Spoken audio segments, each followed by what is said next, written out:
Bu bedemiz sen de geles Canıma da var sen bana da var. Qachongacha kimnidir uy, kimnidir mashina yoki chet el oilaviy sayohatlarini kuzatib, o'z vaqtingizni yo'qotmoqchisiz?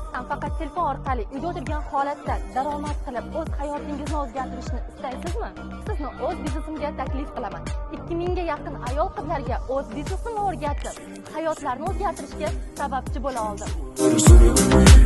Yürütmeyim canıma da var. Dökülerin sen bana var. Seni görsem